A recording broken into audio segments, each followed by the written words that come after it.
Voici le titre de ce journal. Énergie, inauguration de la centrale thermique d'Azito à Abidjan, en Côte d'Ivoire. Société, l'église méthodiste accueille 29 nouveaux pasteurs. Mesdames, Mesdemoiselles et Messieurs, bonsoir. Vous êtes sur Business 24 Africa et c'est le journal. Je suis très heureuse d'être en votre compagnie tout au long de cette session d'information. Après 27 mois de travaux intenses, la centrale thermique d'Azito, située à Yopougon, à l'ouest d'Abidjan, en Côte d'Ivoire, a été inaugurée en ce début de mois de juillet.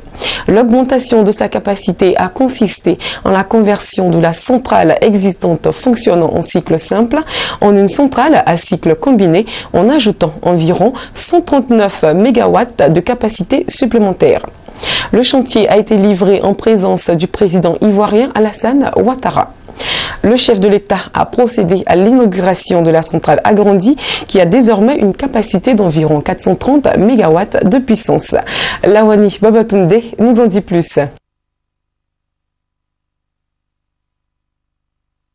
27 mois après le lancement des travaux, le projet d'extension de la centrale d'Azito a aujourd'hui pris forme. Ce mardi 30 juin, le président Alassane Ouattara a procédé à l'inauguration de la phase 3 de cette centrale en présence du Premier ministre ivoirien Daniel Kablan-Duncan, de ses homologues du Bénin, du Mali, du Niger et du Togo et du prince Rahim Aga Khan.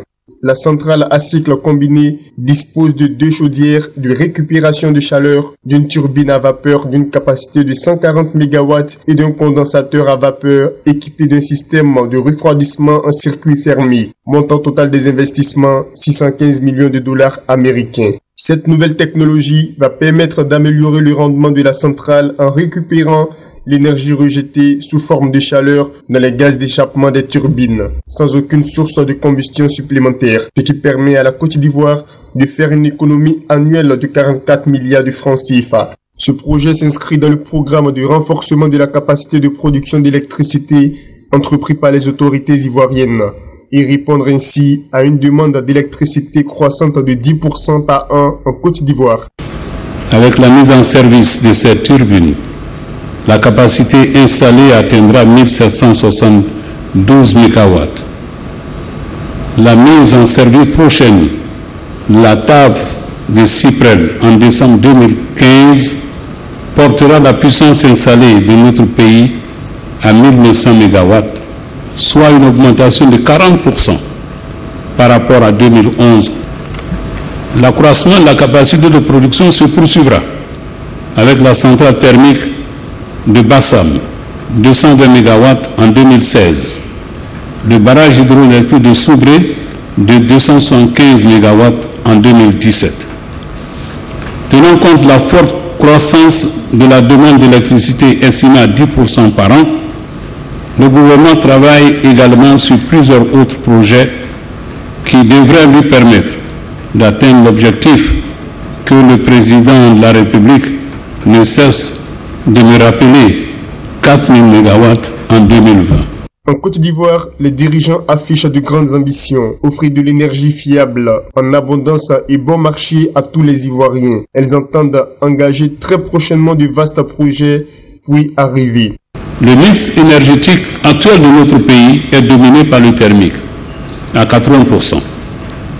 L'objectif du gouvernement est d'atteindre en 2030 un mix énergétique plus équilibré dans lequel aucune source de production ne représentera à elle seule plus de 60%. En 2030, la répartition se fera entre diverses sources de production d'électricité que sont le charbon 26%, les énergies renouvelables 16%, l'hydroélectricité 26% et le thermique 32%. Au nom des bailleurs de fonds du projet d'extension de la centrale d'Azito, Yasser Charafi a salué cet exemple de partenariat public-privé avant de rassurer les autorités ivoiriennes de leur disponibilité quant à accompagner la Côte d'Ivoire dans le développement de son réseau énergétique. Cette réussite collective, au-delà de la vôtre, a aussi valeur d'exemple pour tout le continent.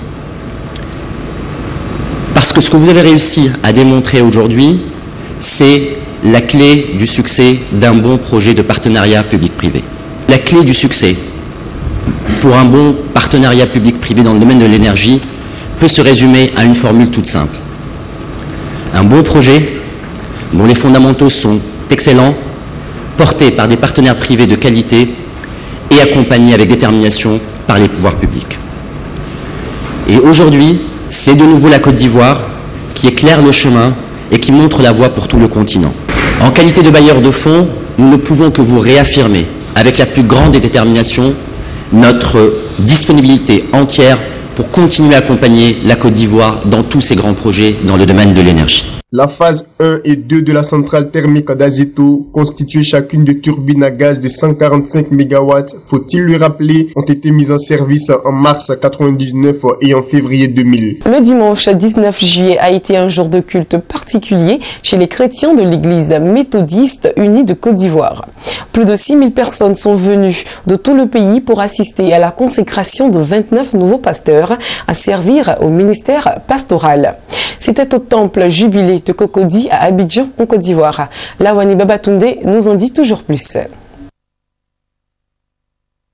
Le corps pastoral de l'église méthodiste unie de Côte d'Ivoire s'est agrandi. Depuis le dimanche 19 juillet, 29 nouveaux commandos ont été autorisés à prêcher la parole, publier l'évangile, conduire le peuple dans l'adoration et baptiser les fidèles méthodistes.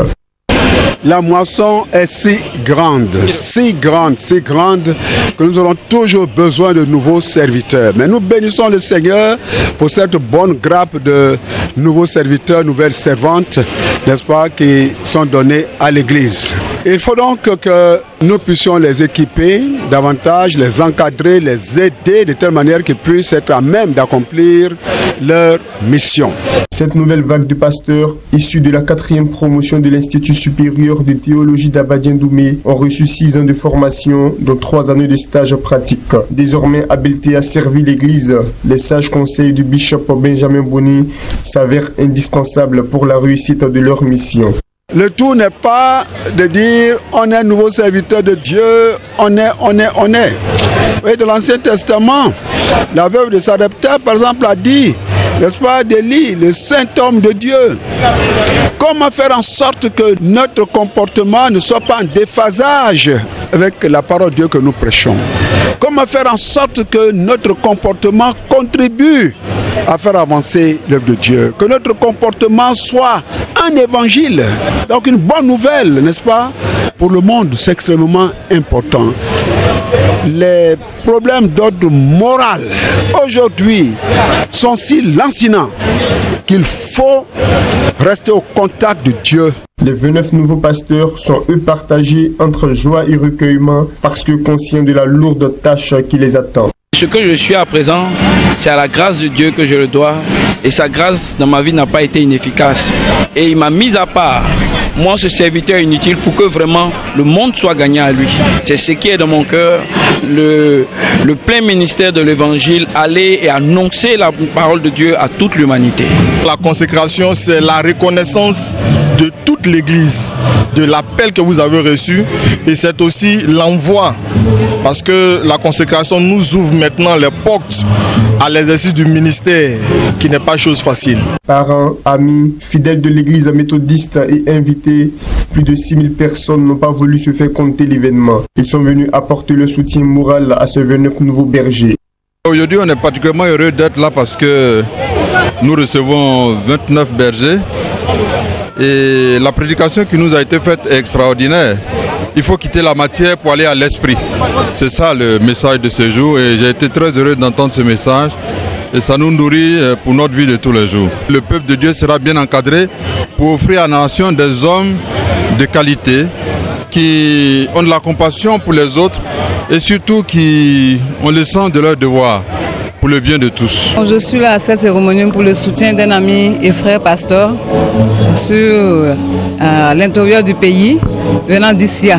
On est venu lui apporter notre soutien pour ce que le Seigneur a fait pour lui. Je suis très heureuse de le voir consacré pasteur. Aujourd'hui, c'est vraiment une grande joie. C'est dommage, je connais une particulièrement dont le père est décédé tout juste en novembre, alors qu'il attendait vraiment de pied ferme cette occasion. C'est là vraiment m'attriste, mais aussi, comme c'est dans le Seigneur, nous ne pouvons que lui souhaiter bon repos là-bas. Je pense que de là-bas, il observe aujourd'hui ce que fait sa fille et ce que fera par la suite sa fille. C'est vraiment une joie pour nous d'être aux côtés de ce nouveau promis. En marge de cette consécration, la cérémonie a été aussi marquée par la présentation de 11 nouveaux pasteurs proposant de la 6e promotion de l'Institut supérieur de théologie d'Abadian-Doumé. Précédemment instruits au Bénin et en France, les pasteurs de l'église méthodiste unie de Côte d'Ivoire sont depuis 2002 formés en Côte d'Ivoire dans le contexte socio-culturel ivoirien. Antérieurement église protestante méthodiste en Côte d'Ivoire, en 1985, elle devient l'église méthodiste unie de Côte d'Ivoire et en 2014, ses fidèles ont célébré ses 100 ans d'existence en terre ivoirienne.